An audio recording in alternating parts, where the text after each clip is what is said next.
Tampa Bay's real estate surge rewrote the map of Florida growth. Spanning 5 counties, Hillsborough, Pinellas, Pasco, Manatee, and Sarasota, this metro swelled to 3.2 million residents by 2023. And what hidden forces triggered this sudden collapse? The answer begins with the explosive rise that no one saw ending. Between 2020 and 2022, the market's momentum was relentless. Out-of-state buyers poured in from New York, California, and Illinois, chasing warmer weather and a lower cost of living. The influx was so intense that neighborhoods in Wesley Chapel, Riverview, and Valrico saw new subdivisions sprout almost overnight, with builders racing to meet what seemed like endless demand. Days on market shrank to single digits. Homes listed on a Monday would be under contract by Friday, sometimes with a half-dozen offers in hand. Even modest homes in suburbs like Brandon or Palm Harbor fetched prices that would have seemed impossible just a few years earlier. The sheer scale of the boom was staggering. In 2022, the Tampa Bay Metro's total property value surpassed $3 trillion, much of it concentrated in areas vulnerable to storms and flooding.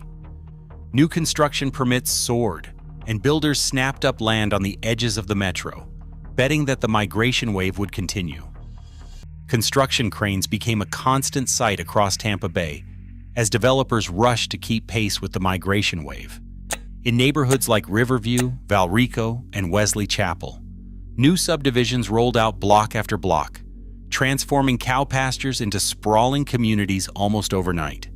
By late 2022, the number of active listings in Hillsborough County started to climb, rising 35 to 40% year over year by the middle of 2025. Pinellas and Sarasota counties saw similar surges as the backlog of new construction hit the market, just as buyer demand began to cool. Builders who had once struggled to meet deadlines now faced a growing inventory of unsold homes. Spec homes, houses built without buyers lined up, began to pile up, especially in the outer suburbs. For the first time since the pandemic boom, for sale signs became a familiar sight on nearly every block in some of Tampa Bay's fastest-growing neighborhoods. To attract buyers, builders rolled out aggressive incentives. Mortgage rate buy-downs dropped advertised rates to 4.5 or 5%, well below prevailing rates for conventional loans. Appliance packages, closing cost credits, and even deep price cuts, sometimes 10 to 15% below original asking, became standard offers. The average annual cost for a typical single-family home in Tampa Bay reached $6,000 to $8,000, according to broker quotes and filings with the State Office of Insurance Regulation. Along the coast, in neighborhoods like Clearwater Beach or Harbor Island, homeowners faced bills topping $10,000 per year. These numbers weren't limited to luxury properties. Any house near the water, even those built decades ago, saw premiums double or triple in just a few years.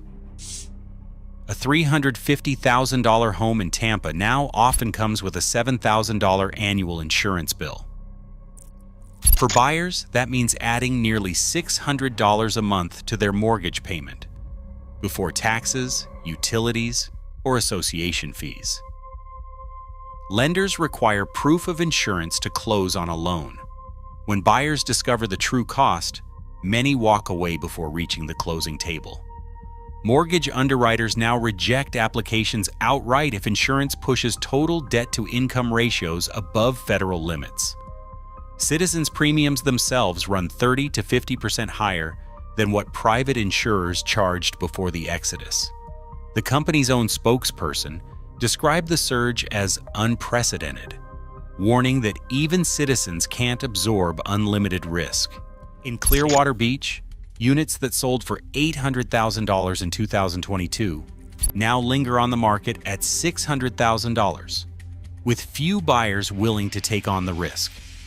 Board meeting minutes from towers like Sea Glass record emergency sessions, where owners debate special assessments of $75,000 per unit, money needed just to meet new reserve requirements and keep insurance in place. For some, the numbers are impossible.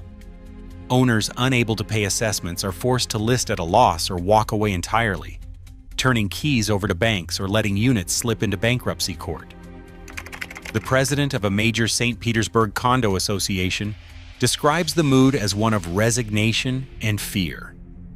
Insurance premiums have tripled, pushing HOA fees from $400 to over $800 a month. Lenders have responded by freezing out buildings that can't prove adequate reserves or secure coverage. FHA and VA loans are now unavailable for most Tampa Bay condos, effectively shutting out first-time buyers and veterans. Deals collapse at the last minute as financing falls through, and empty units pile up in buildings that once had waiting lists. Wall Street investors, once eager to buy up blocks of condos and single-family homes, are now in retreat. Firms that bought thousands of properties during the boom are unloading assets in bulk, often at steep discounts. Local brokers track entire portfolios hitting the market, driving prices down further, and flooding neighborhoods with price-reduced signs.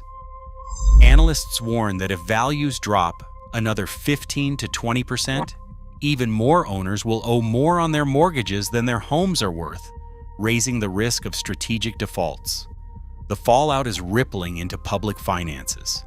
Hillsborough County's budget director faces a projected $70 million shortfall as property tax revenues shrink.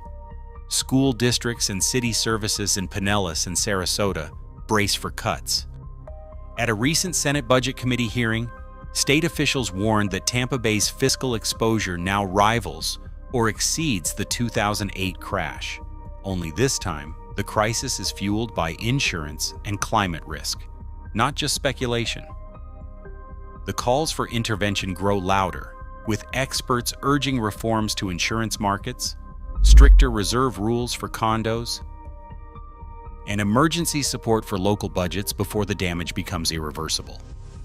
In 2022, Tampa Bay's median home price peaked at $450,000, fueled by record migration and a historic construction boom. Just 3 years later, the region faces a dramatic reversal. Inventory is up over 35% in Hillsborough County, luxury condos sit unsold, and prices in areas like St. Petersburg and Clearwater have fallen by double digits. Insurance premiums averaging $6,000 to $8,000 and surpassing $10,000 along the coast have driven 30 to 40% of buyers out of the market. Insurers like State Farm and Allstate have withdrawn, forcing over 200,000 properties onto Citizens, the state's last resort insurer. Despite NOAA models warning of 15 to 20 feet of storm surge risk, the long-term impact of climate threats remains uncertain. What's clear is that the crash has strained local budgets, triggered job losses, and left many recent buyers in financial distress. Tampa Bay's experience stands as a documented warning. When risk, cost, and confidence converge, even America's fastest-growing markets can unravel in just a few years.